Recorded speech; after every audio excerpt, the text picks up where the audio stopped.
Bismillahirrahmanirrahim. Assalamualaikum warahmatullahi wabarakatuh.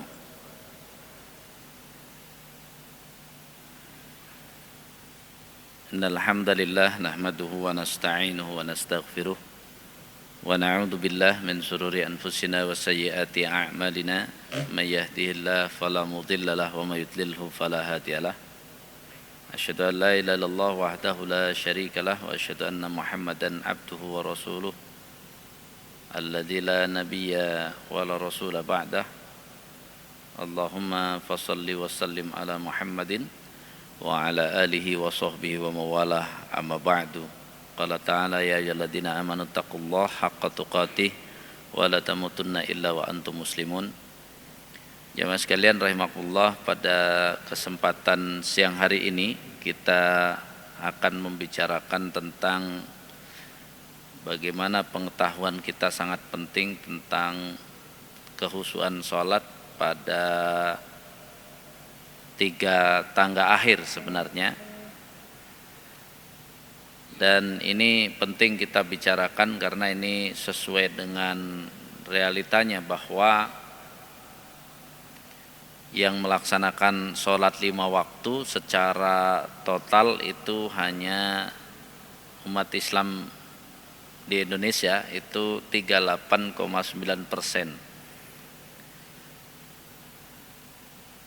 Baik yang tepat waktu, baik yang tidak tepat waktu ternyata sangat kecil ya. Bahkan ya ada yang melakukan riset kecil dengan meneliti 5 sekolah itu hanya 20% yang rutin melaksanakan sholat. Sehingga kita pun yang sudah mengerjakan sholat 5 waktu itu kalau kita gunakan ya, penilaian dari Ibnul Qayyim Al-Jauziyah dalam Al-Wabilus Sayyib, itu menunjukkan orang yang sholat itu tahun 800-an Hijriyah, ada yang sholat tapi derajatnya masih zalim kepada diri sendiri, banyak kurang-kurangnya ya. Makanya disebut al-mu'aqab. Kemudian ada yang sudah menjaga waktu, rukun-rukunnya secara zahir, namun tidak dapat mengendalikan dirinya, jiwanya. Masih pikirannya kemana, was-was, makanya disebut al-muhasab. Melakukan sholat sudah tapi tetap akan dikenai hisab. Kemudian ada sudah mulai melawan was-was dan dapat mengendalikan pikiran, makanya disebut ya mukafir anhu, sholatnya masih sudah bisa menghapus dosanya. Kemudian ada yang berusaha menyempurnakan, menikmati namun masih belum total ya, kepada Allah, makanya disebut musabun, artinya dibeli pahala. Kemudian tingkatan tertinggi sholat ini nggak tahu kita kapan, itu adalah sholatnya sudah menuju hanya kepada Allah, makanya disebut muqarrabun. Nah, dari 5 poin inilah ya, dengan kajian ya yang ada ini, yang pertanyaan sering muncul ya, kenapa, apa sebab lupa rakaat. Itu ketika kita tinjau bukan karena umur, bukan karena banyak urusan, bukan karena apa-apa, tapi lupa rakaat itu dalam kondisi kendaraan mesinnya mati, maka kita sebut belum bisa ya. Makanya kesimpulan yang benar kalau masih lupa rakaat itu sholatnya belum bisa, karena lupa rakaat itu mati mesin Pak, jadi kendaraannya mati, walaupun bisa langsung di starter lagi karena memang mesin kendaraannya bagus, yang nggak bagus yang ngendarainya gitu. Itu harus dipahami oleh kita. Solusinya tambah ilmunya dulu, karena kemampuan itu berdasarkan ilmu. Dia kalau tidak belajar ya nggak bisa. Ya, lupa terus rakaat itu karena ilmunya kurang. Jadi bukan karena pikirannya, karena kalau pikiran yang kemana-mana itu sebabnya cuman satu juga disebut ulama. Sebabnya adalah sudah pasti hatinya absen, tidak hadir. Jadi jangan kaitkan dengan yang lain-lain dulu nih pikiran, perasaan kita, jangan kaitkan dengan masalah, bukan. Karena ulama sudah mengatakan hati itu dalam jiwa adalah raja. Jadi dia bukan pemimpin, raja. Kalau raja itu kekuasaannya mutlak atau tidak? Kalau raja disebut mutlak dia. Jadi hati kita itu kalau diajak hadir, yang lain langsung apa? Langsung kalah. Jadi pikirannya nggak berani kemana-mana karena rajanya datang.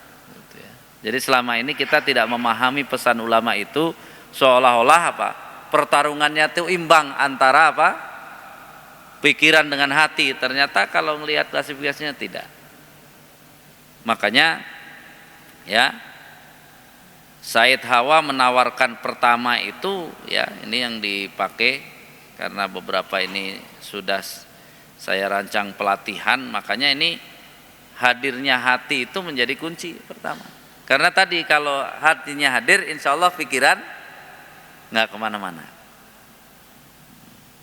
Nah ini yang beberapa kali sudah kita jelaskan di kajian kita. Nah akhirnya kunci khusyuk itu kita tahu bahwa hatinya hadir, kemudian yang setelah hatinya siap hadir, maka dia siap bertemu dengan Allah. Ya. Ini kunci khusyuk. Itu ayatnya ya. Wasta'inu bis-sabri was-shalah wa innaha lakabiratun illa 'alal khashiin alladzina yadunnuna annahum mulaqu rabbihim wa annahum ilaihi raji'un. Jadi jelas kekhusyuan itu modalnya hatinya hadir, kemudian setelah hadir maka dia mau bertemu Allah, yakin bertemu Allah. Berikutnya mau apa bertemu? Ini sebenarnya sudah lazim. Kita janji kepada orang lain bertemu mau ngapain, Pak?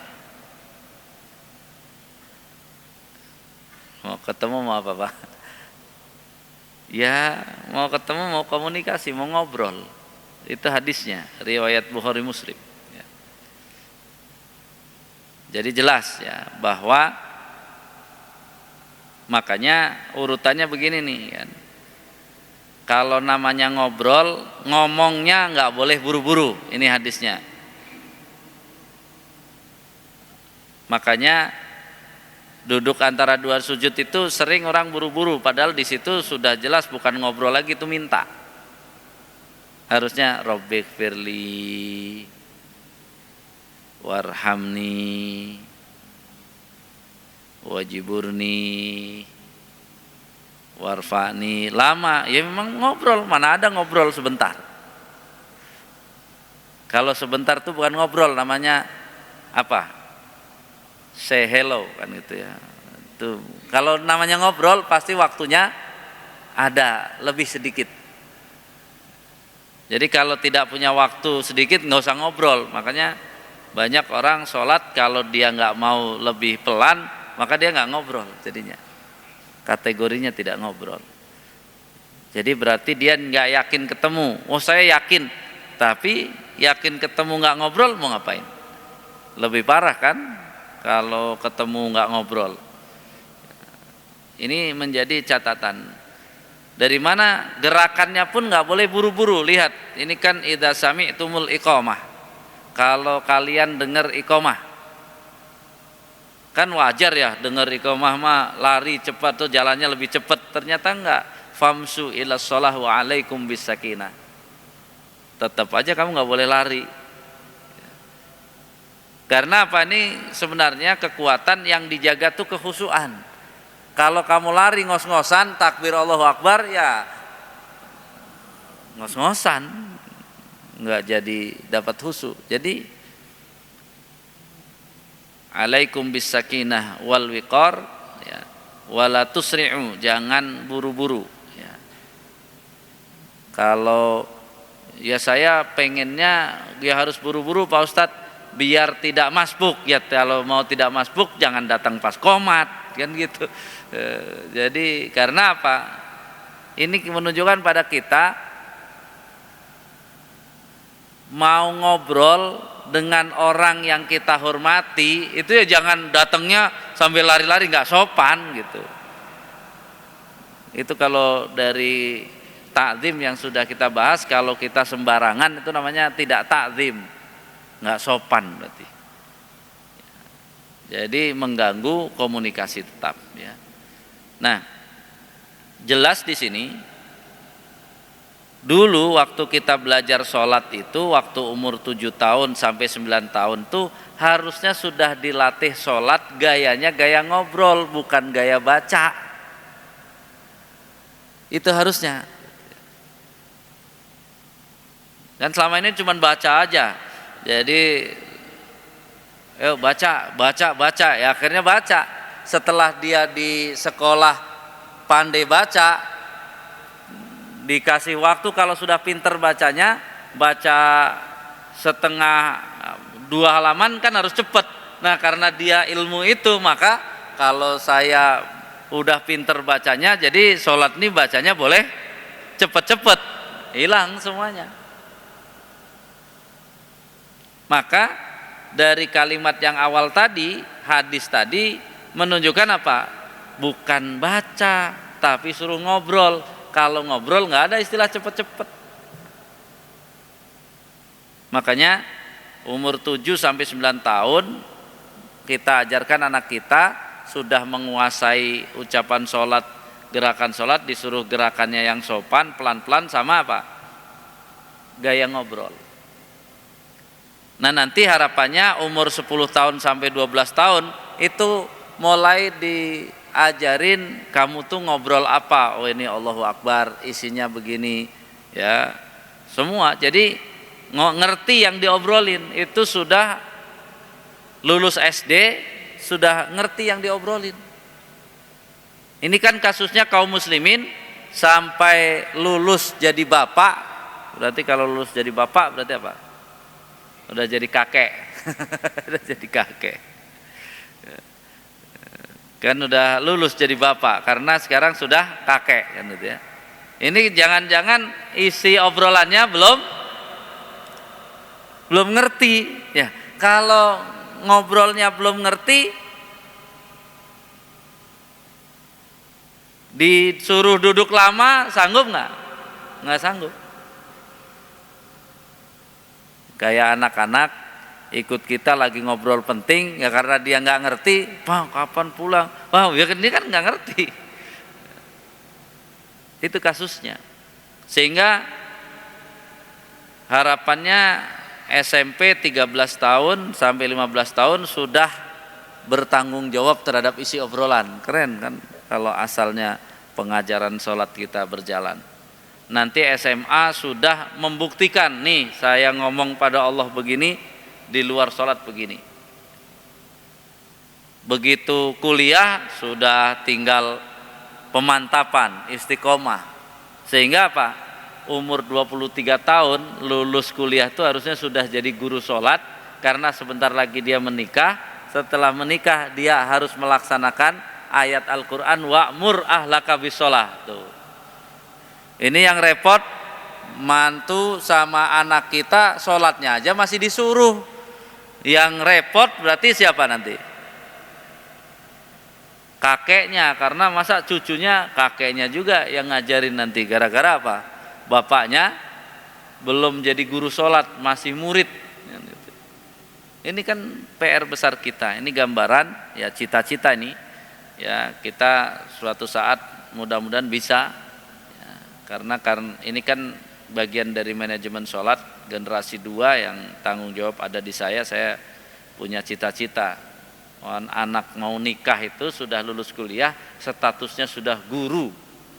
Karena 13 tahun ke atas berarti sudah tadabbur 1, 16 tahun ke atas sudah tadabbur 2, 19 tahun ke atas SMA sudah levelnya tadabbur 3. Udah.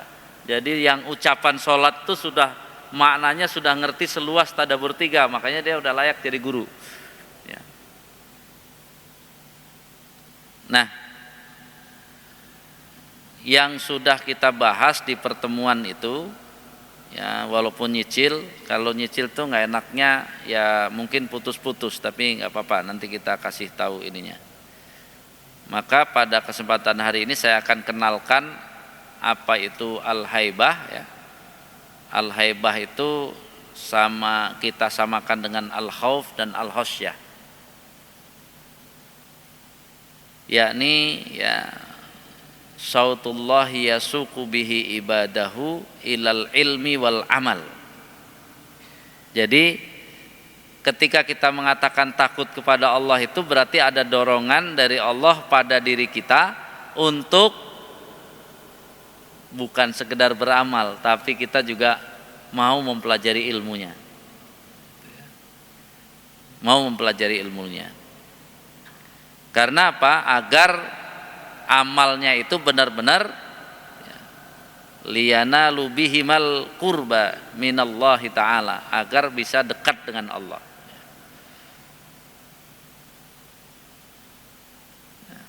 Kemudian yang ingin saya dorong ya, ini adalah kalimat dari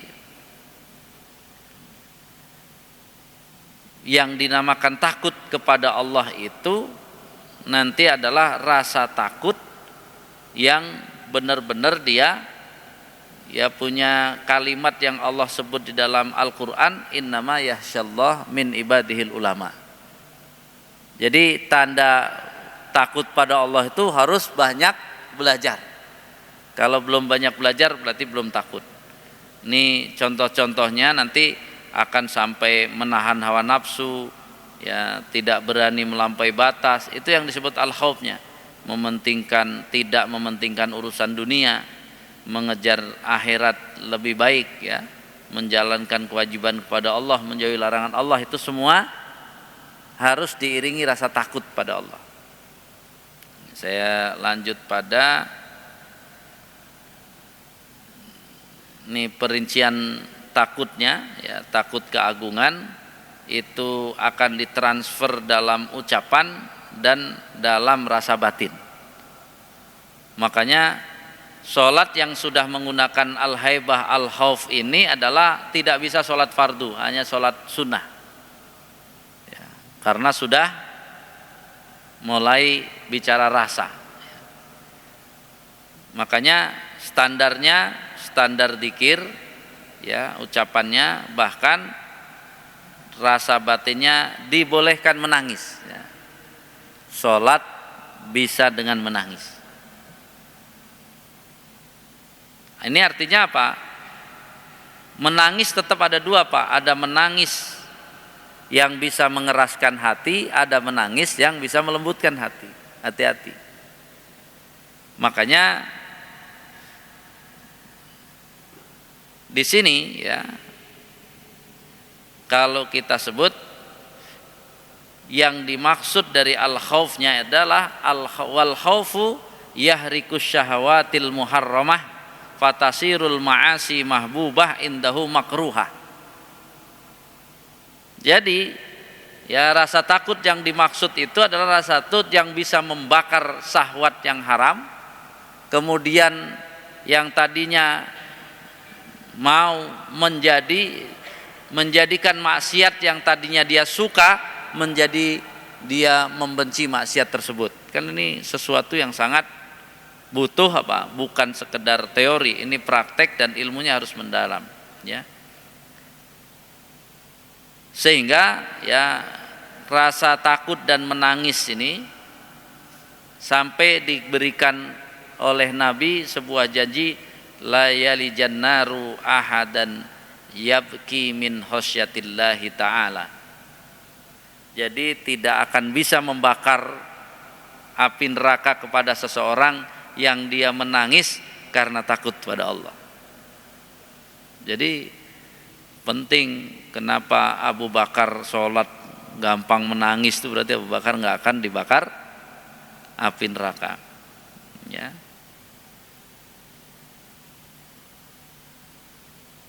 Jadi ini ya perlu menjadi dorongan. Maka takut di sini adalah khauful iqab, roja'ul af. Jadi takut terhadap apa yang akan Allah berikan, siksa, dan akhirnya dia mengharapkan ampunan dan maaf dari Allah Subhanahu wa taala. Jadi bukan nangis karena takut anaknya nanti masa depannya nggak dapat rizki, itu nggak begitu ya.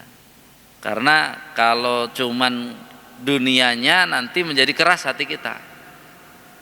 Yang boleh menangis takut kalau anak kita nanti imannya kacau, silahkan nangis, itu yang itu melembutkan. Tapi kalau kita nangis takut anaknya nanti miskin, nggak punya rizki, udah konyol. Dia bilang nggak punya rizki aja sudah menyerang siapa? Allah. Kan Allah yang menjamin rizkinya. Kenapa kita jadi khawatir nggak dapat rizki? Boleh khawatir kalau dia imannya kacau, ya, ilmunya kacau. Ya. Sehingga ini menjadi catatan-catatan bagi kita. Prakteknya ini akan mengucapkan dengan standar haibah itu, sholat malam menjadi apa? Boleh gaya menangis, seperti saat hadis Nabi yang menyatakan bacalah Al-Quran dan menangislah. Kalau nggak bisa menangis maka seolah-olah engkau menangis. Jadi kita boleh sholat gitu ya.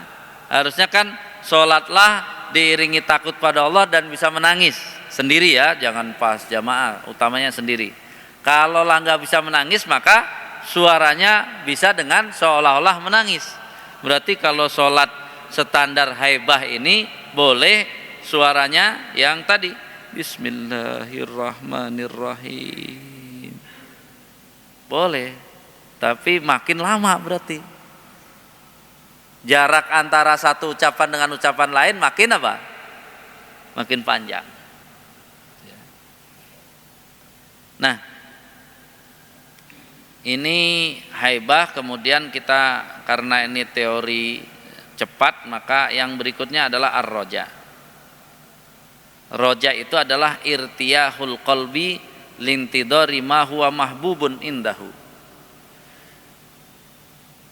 Hatinya istirahat untuk menunggu hasil yang sudah dia ingin tunggu, hasil yang dia sangat cintai untuk dapatkan.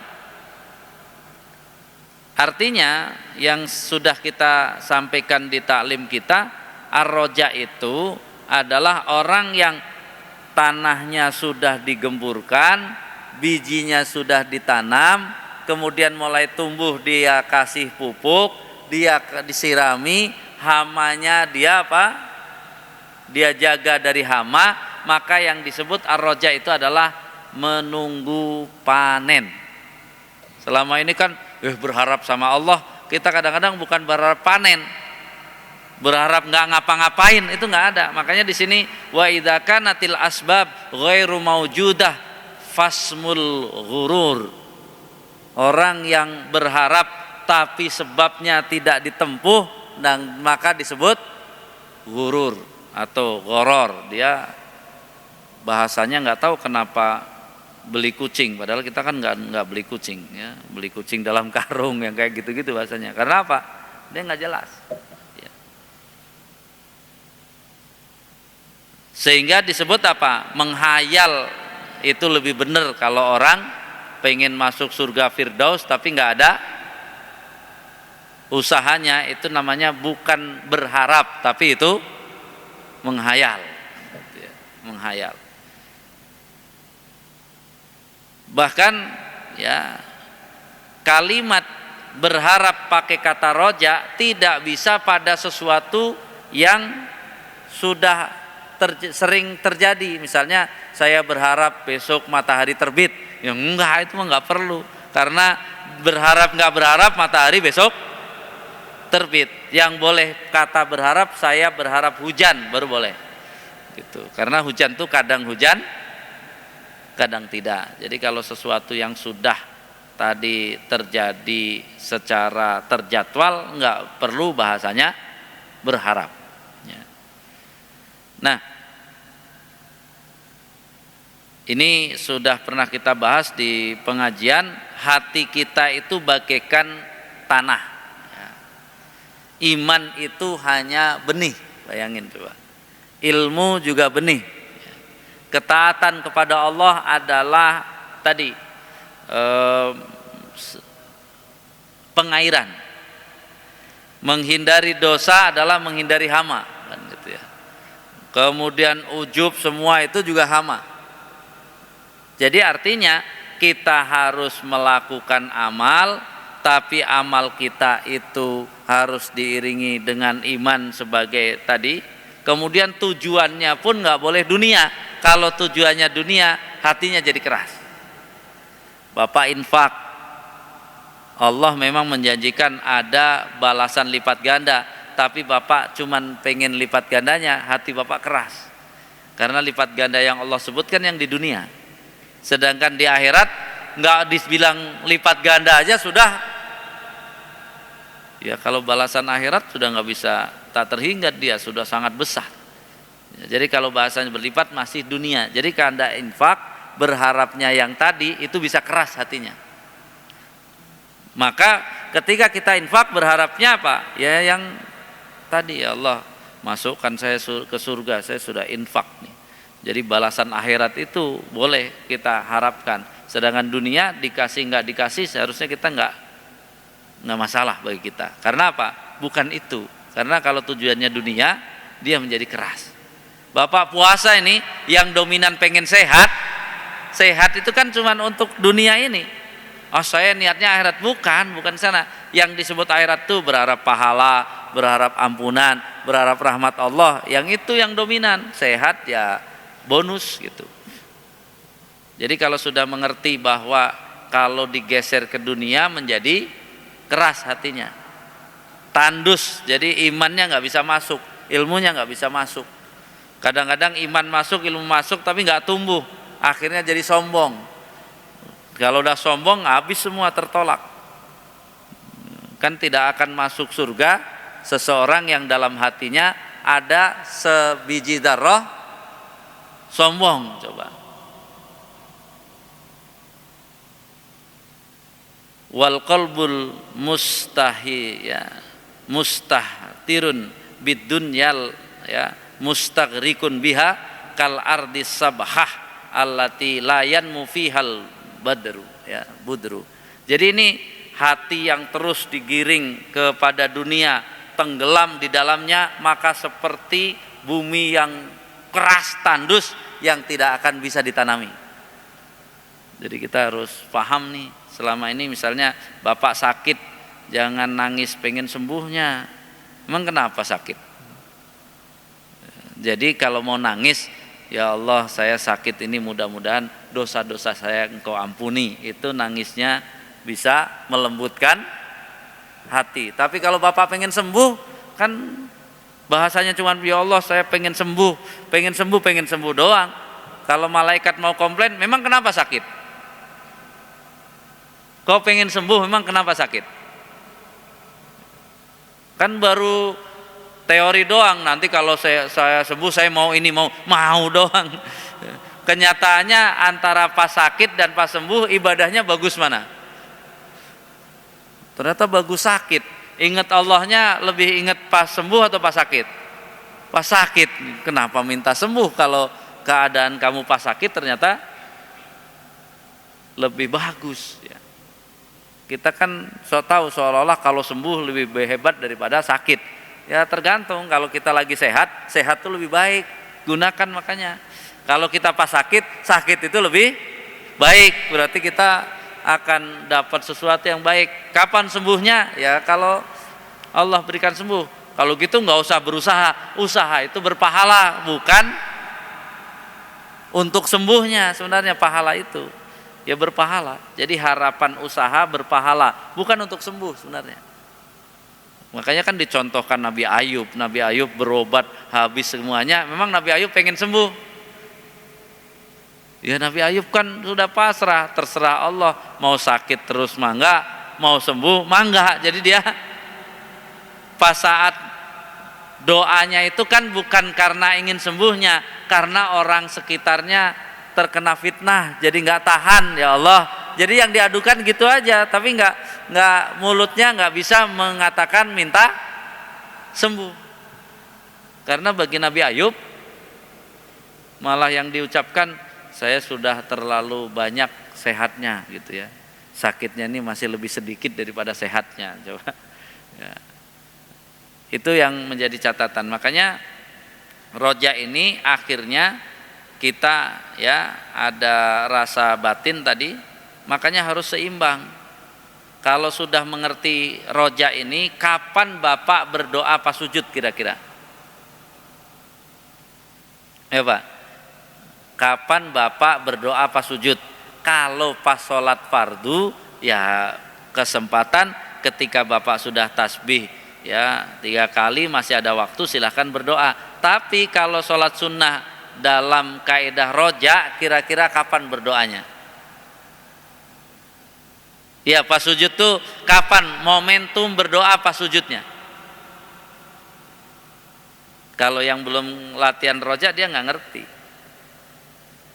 Momentumnya adalah saat dia bertasbih kepada Allah diulang-ulang, hatinya lapang, hatinya tenang, baru dia berdoa. Anggaplah saat lapang dan tenang nyambung gitu. Bukan subhanallah, subhanallah, subhanallah. Udah, yang penting udah 3 kali langsung minta. Wah itu mah nggak ngerti ar-roja. Kan ar-roja itu ada usaha. Di sujud usahanya apa Pak? Memuji Allah, bertasbih. Itu usaha. Karena dalam sholat kan Allah bagi 2 kan, ada bagianku, ada bagian hambaku. Ya sudah, bagian Allah kita bertasbih, kita tadi subhana rabbiyal a'la wa bihamdi. Mau pakai yang subhanakallahumma rabbana wa bihamdika Allahumma gfirli juga silahkan. Tapi itu namanya iyyaka na'budu. Berdoa itu adalah iyyaka nasta'in. Jadi banyak orang nggak paham, dia mau iyyaka nasta'in tapi nggak peduli dengan iyyaka na'budu. Jadi di sini ar-roja itu harus seimbang. Makanya nanti di ujung ada poin-poinnya. Makanya sholat dengan penekanan ar-roja itu strateginya adalah strategi doa, yakni suaranya makin rendah, lembut gitu ya. Ada rasa takut masuk, tadarruan wa khufyatan. Itu suara merendahkan diri kepada Allah. Khususnya kapan merendahkan diri? Ya. Itu pas saat memuji. Wah, pujilah itu. Nanti memintanya dengan suara yang ya, atau suara merendahkan diri dengan untuk meminta, suara lembut untuk memuji, yang mana saja yang penting itu harus masuk. Jadi kalau tadi jurusnya menangis sambil merendah, berarti kan makin waktunya makin lebih lama ya. Nah ini ada praktek ya. Kemudian kita sebut ya. Jadi tambahan dengan doa dalam sujud, tapi setelah menikmati sujudnya dulu gitu ya. Jadi nikmati sujudnya, nikmati tasbihnya, setelah terasa nikmat baru berdoa. Dan ini kalau sudah praktek sholat ar-roja, ini bukan sholat wajib tapi sholat sunnah ya. Baru saya akan gambarkan al-haya ini. Inna likulli dinin khuluqan wa khuluqul islami al-haya'u. Coba. Jadi setiap agama ada kunci akhlaknya, dan kunci akhlak Islam ternyata al-haya'u, rasa malu. Al-haya'u wal imanu kurina jami'an. Rasa malu dan iman itu sangat akrab, dia menyatu, nggak bisa dipisahkan. Ya. Fa idza rufi'a ahaduma rufi'al akhar. Kalau yang satu hilang, berarti anggap saja yang satu sudah hilang. Makanya kalau orang hilang malu, maka dia hilang iman. Kalau dia hilang iman, maka akan hilang malu. Jadi bolak-balik. Selama ini kan kita nggak ngeh di sini. Ya. Ternyata malu itu, ya,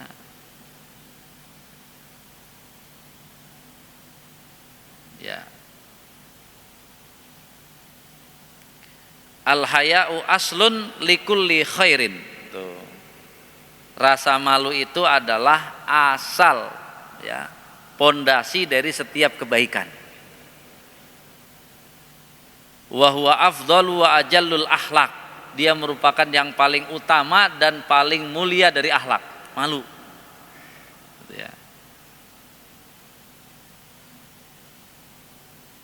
Wa a'dhamuha qadran wa aksaruha naf'an. Dia akan banyak, ya, memberikan kemuliaan dan juga manfaat. Jadi itu kalau kita mau memiliki rasa malu. Saya ingin langsung pada malu itu salah satunya dengan cara menambah terus ilmu dan berusaha mempraktekannya. Itu baru kita sebut malu. Kenapa kamu nggak ikut tadarus? Saya malu. Kenapa belum bisa baca Quran? Itu bukan malu, malu-maluin. Kalau yang namanya malu, ya datang belajar sampai bisa, baru namanya malu. Kok kamu mati-matian sampai bisa? Saya malu kalau belum bisa. Nah itu baru benar. Orang kita ternyata belum bisa membedakan malu dan malu-maluin. Jadi nggak bisa ngaji malah jauh-jauh dari yang bisa baca. Kan jadi nggak bisa. Harusnya kan apa? Deket-deket dong. Ngapain deket-deket? Saya belum bisa, ajarin dong. Nanti kalau saya ketahuan nggak bisa kan malu, ya. Yang benar-benar malu, takut nggak bisa kan dia udah bisa pas ketahuan. Nah kamu udah bisa, nah, berarti udah nggak malu. Jadi ya ini di kita begitu, kadang-kadang salah. Bilangnya malu salah tempat. Itu namanya malah nggak malu kamu kalau nggak belajar mah. Nggak malu sama sekali sama Allah. Masa nggak bisa nggak belajar? Nggak ngerti, nggak nanya, itu juga malu-maluin. Kemudian, ya, ada 5 hal yang harus disempurnakan dalam sholat, tandanya dia malu. Ya. Ada dari hudurul qalbi, at-tafahum, ta'zim, al-haibah, ar-roja.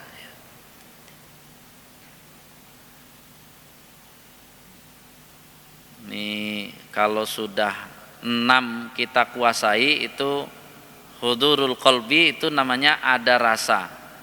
At-tafahum itu mau memahami. Ya, kemudian ta'zim itu berarti sangat, kita sebut sangat berharga. Al-haibah takut ditinggal. Ya, ar-roja punya harapan. Al-haya ada malu. Apa ini? Pak Ketua, apa Pak Ketua kira-kira nih? Kalau berkumpul dalam diri kita seperti itu, sholat harusnya punya semua rasa ini. Ya khusyuk itu ini. Kalau begini itu namanya apa? Ada rasa, memahami, menganggap berharga, takut ditinggal, punya harapan bersamanya, malu. Apa namanya? Masa nggak tahu? Kan itu cinta Pak, cinta itu kan ada malu, ada rasa, Jadi ternyata sholat khusyuk itu latihan mencintai Allah. Kalau kita sudah pakai semuanya ini kan bahasan cinta itu. Makanya bahasan kita khusyuk itu memaksimalkan fungsi hati. Kalau fungsi fisik apa? Fikih namanya kalau fungsi fisik. Tapi kalau fungsi hati khusyuk. Makanya sholat berusaha khusyuk itu sebenarnya sedang tadi latihan cinta kepada Allah. Maka latihan mencintai Allah, kalau sudah cinta kepada Allah, kalau udah ada rasa cinta tiap hari berjumpa, makin indah semuanya. Semua kegiatan dengan Allah terasa indah. Ini kan harapannya kita dari situ. Hati dan hati, karena Allah sudah berfirman, walaqad khalaqnal insana wa nahnu na'lamu ma tuwaswisu fihi nafsu wa nahnu aqrabu ilaihi min hablil warid. Selama ini yang belum dipakai yang ini nih, kekuatan hati untuk melakukan semuanya, sehingga praktek al-haya itu kita sebutnya curhat. Nah, jadi Pak, sholatnya kalau tadi doa, sekarang sudah sampai bisa curhat.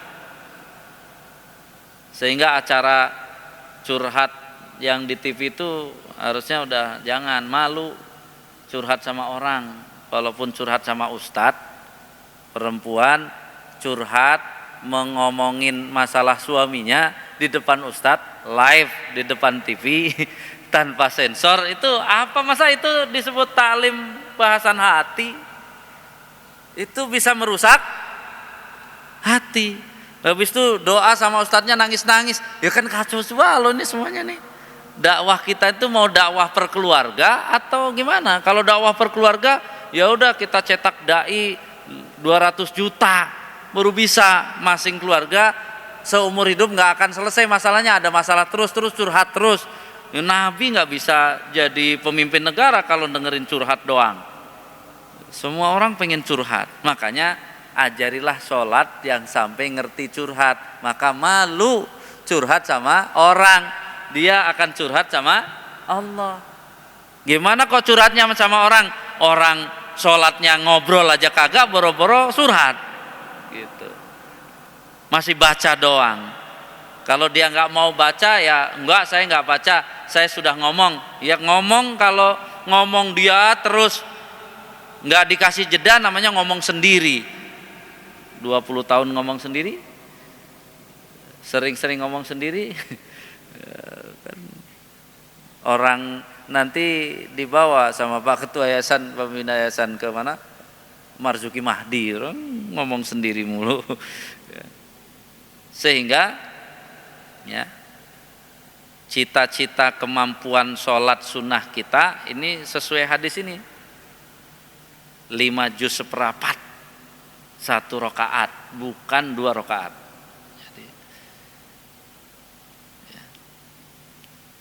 Jadi ini ceritanya lucu di hadis ini, masih tinggal sedikit lagi.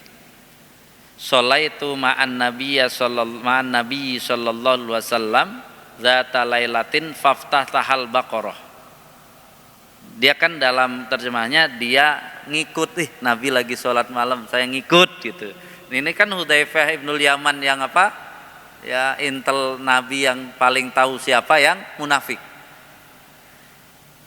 Lalu dibukalah sholat Nabi setelah Al-Fatihah dengan surat Al-Baqarah. Fakultu yarka'u indal mi'ah. Nggak apa-apalah ikut Nabi baca Al-Baqarah, paling nanti ayat 100. Tuh, kalau Nabi ikut belakang Nabi itu paling pendek 100, jadi nanti ayat 100 akan ruku. Summa madho, lewat lagi 100 kan gitu ya. Fakultu yusolli biha fi rokaatin, paling Al-Baqarah habislah nanti langsung ruku. Jadi dia kasarnya dia nggak kuat. Waduh, kapan rukunya nih? Paling nanti Al-Baqarah selesai maka akan ruku. Famadho, ternyata lewat. Waduh. Fakultu yarka'u biha. Ya sudahlah, nanti mungkin rukunya kalau ya setelahnya. Jadi maksudnya setelah Ali Imran. Sumaftatahan Nisa. Ternyata malah ke surat An-Nisa. Yang tadi Al-Baqarah selesai ternyata enggak ruku, malah masuk surat An-Nisa. Faqara'aha. Saya seolah-olah kalau diterjemahkan adalah saya enggak berharap ruku lagi. Sumaftatahal Ali Imran. Lalu Nabi ternyata apa? Selesai An-Nisa masih lanjut Ali Imran. Faqara'aha yaqra'u mutarassila. Nabi membaca yang sambil apa? Sambil ya diperhatikan per ayatnya. Idza marra bi ayatin fiha tasbih sabbaha. Kalau lewat ayat tasbih bertasbih dulu. Bayangin berapa lama udah bacanya teliti, kalau ketemu ayat tasbih berhenti dulu, tasbih dulu ya. Wa idza marra bisu'alin sa'ala. Kalau ayatnya bicara tentang meminta, Nabi berhenti, minta dulu ya. Wa idza marra bi ta'awudin ta'awwada. Kalau isinya tentang berlindung pada Allah, Nabi berlindung dulu. Jadi 5 juz seperempatnya bukan langsam yang cuman alif lam dalikal kitab la raiba fihi hudal lil muttaqin, bukan gitu, malah lebih-lebih ya. Kemudian summa raka'a, setelah selesai ruku. Ya amanlah. Faja'ala yaqul, apalagi Nabi rukunya mengucapkan subhana rabbiyal azim tanpa wa bihamdi. Aman berarti. Tapi lihat, fakana ruku'uhu nahwa min qiyamihi. Tapi subhana rabbiyal azimnya terus menerus, lamanya seperti lama berdirinya. Ini makanya judulnya cita-cita. Kita tuh cita-citanya ke sana. Baru selembar udah pada ribut kan gitu. Padahal cita-citanya harusnya dikasih cita-cita dulu. Ya kita paling maksimal 1 lembar lah kalau sholat tarawih berjamaah gitu ya. Tapi ya jangan semuanya nanti dibilang udahlah segini aja, enggak, itu kasih cita-cita dulu gitu. Ya enggak tahu kalau kapan terlaksana kan. Berarti kalau 1 rakaat 5 juz berarti apa? 6 rakaat hatam kan ini. Ini 5 juz berapa nih? Berarti Nabi kalau bisa sholat malam ya bisa hatam. Kemudian summa qala sami Allahu liman hamidah summa qoma tawilan qoriban mimma raka'a. Tuh. Berdiri itidalnya lama juga selama rukuknya. Summa sajada faqala subhana rabbiyal a'la, sujud. Bacanya pendek subhana rabbiyal a'la, tapi fakana sujuduhu qoriban min qiyamihi, tapi sujudnya sama dengan berdirinya. Jadi udah 5/4 juz, rukunya selama itu, i'tidalnya selama itu, sujudnya selama itu. Udah kayak apa Pak? Ya, namanya cita-cita. Makanya biar kita nggak merasa nanti udah hebat nih tarawih 1 rakaat 1 lembar belum ada apa-apanya. Jadi artinya ajarin aja walaupun belum ada apa-apanya, jangan ngalah malah diturunin melu nanti ngikutin yang paling ringan, enggak. Karena status sholat tarawih bukan sholat fardu, tapi sholat malam gitu. Sehingga praktek sholat malam dengan total memakai usaha manajemen sholat khusyuk dari hudurul qalbi, tafahum, ya, kemudian ta'zim, kemudian al-khosyah, al-haibah, ar-roja, sama al-haya. Target kita itu kapan bisa dapat semua itu, ya harus pelatihan kalau dapat semuanya. Kan kalau kita di taklim kan teori-teori, enggak plus praktek.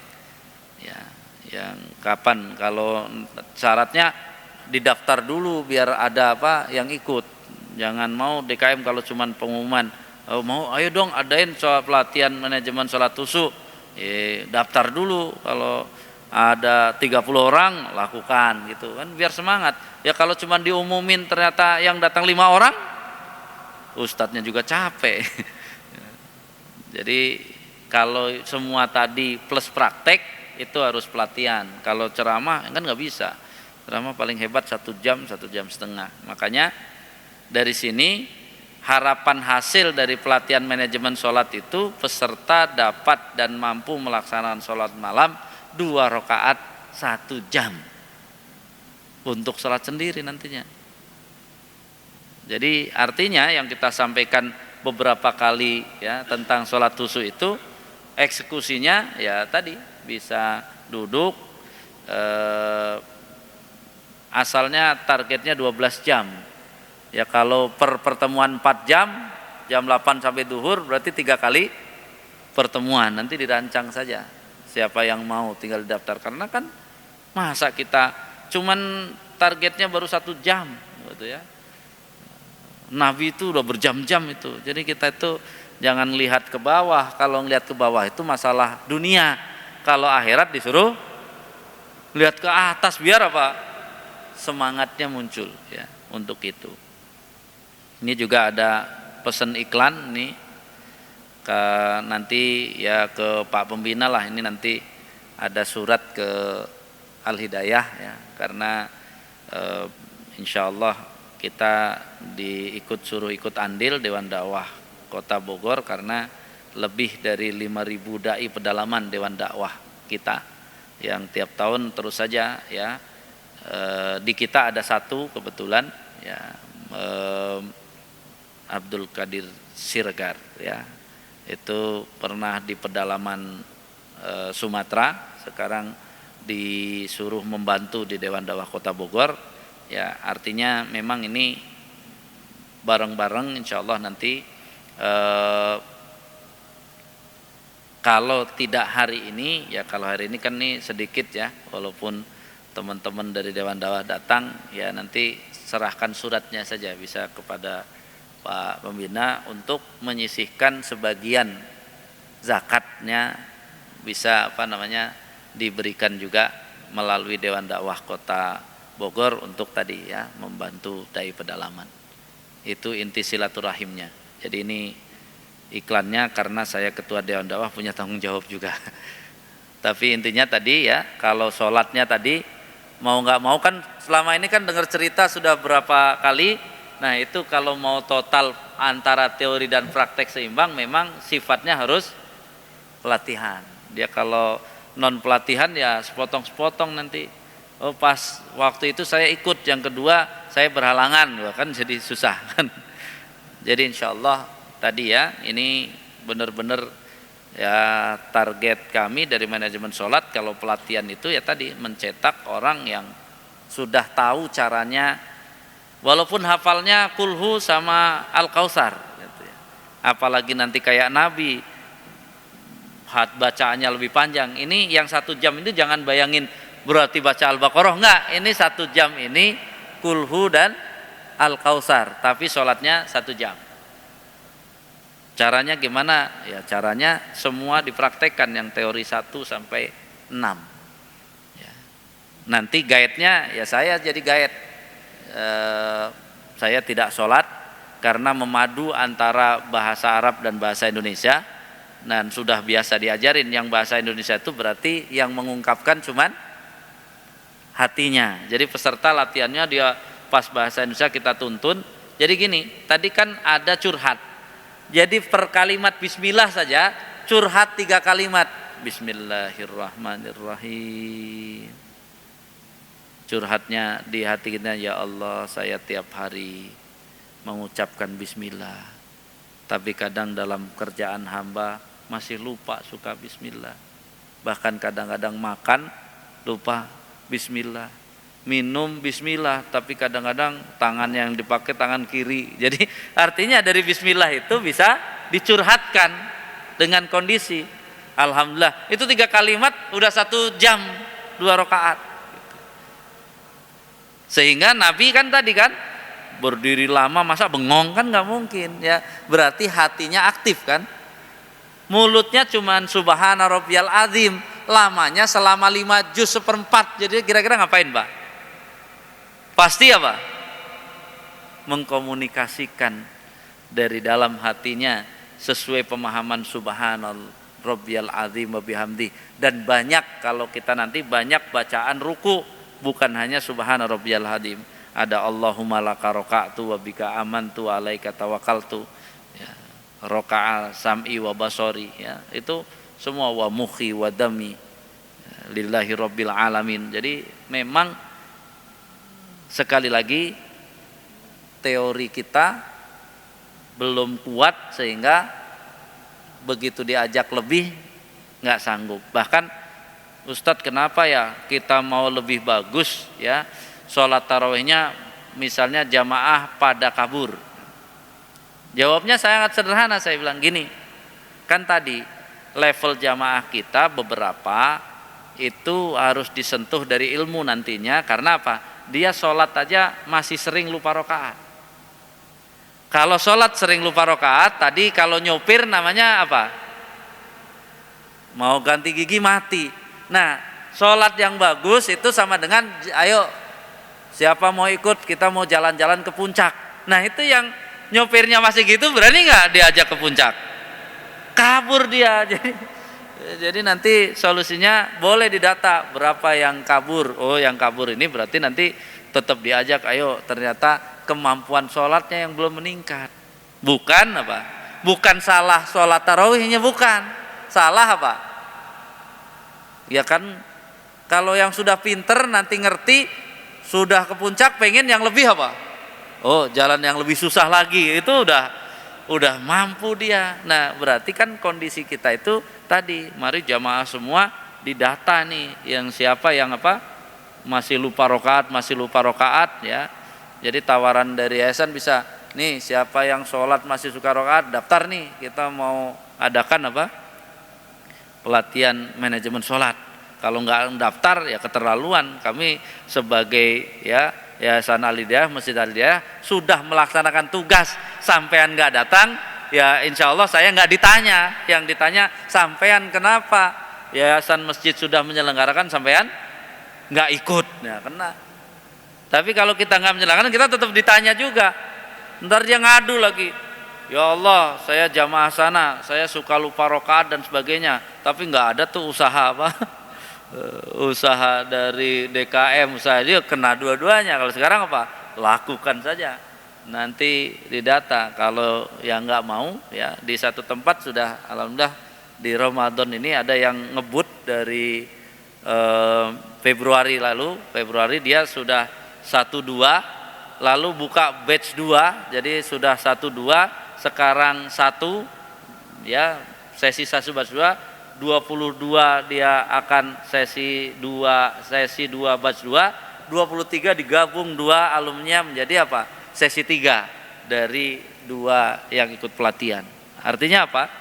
Ya kalau kita nggak dapat di Ramadan ya yang penting sudah ada rencana. Nanti bagaimana tadi? Tawarannya, iklannya bisa itu, Anda sholat lupa rokaat, Anda sholat pikiran kemana-mana, ayo kita cari solusinya dengan tadi. Makanya nama pelatihan kami manajemen sholat, bukan pelatihan sholat khusyuk. Karena kalau sholat khusyuk yang bisa melatih cuma Allah, Pak. Tapi kalau manajemen itu namanya ikhtiar untuk khusyuk. Jadi kalau lengkapnya kami itu pelatihan manajemen sholat khusyuk. Jadi kita tadi kayak jurus ar-roja, kita gemburkan tanahnya, kita tanam bijinya, kita sirami, kita pupuk, kita semprot hamanya, lalu berharap panen. Nah sama, kita usahakan semua satu dari awal, lalu berharap diberi khusyuk oleh Allah. Itu yang dimaksud. Jadi kalau ada orang bilang, ayo saya latih sholat khusyuk, wah terlalu sombong dia. Sholat khusyuk yang punya 100% Allah. Apakah kalau ini praktekin ya langsung dapat khusyuk? Terserah Allah itu mah. Kalau belum dikasih, terus saja usaha. Allah itu sangat senang kita berusaha walaupun belum dikasih-kasih kan. Jadi ini menjadi catatan bagi kita semua. Wallahu a'lam bishawab. Cukup ya, mudah-mudahan ya tadi kalau pertanyaan nggak usah nanti pelatihan saja, jangan apa, jangan pertanyaan, karena semuanya dari awal sampai akhir akan bisa kita dapatkan dari pelatihan. Jadi ini yang bisa kami sampaikan, dan ya nanti langsung dari tim bisa ketemu Pak Pembina Yayasan ya nanti. Kita tuh dan alhamdulillah rabbil alamin. Subhanakallahumma bihamdika asyhadu an la ilaha illa anta astaghfiruka wa atubu ilaik. Assalamualaikum warahmatullahi wabarakatuh.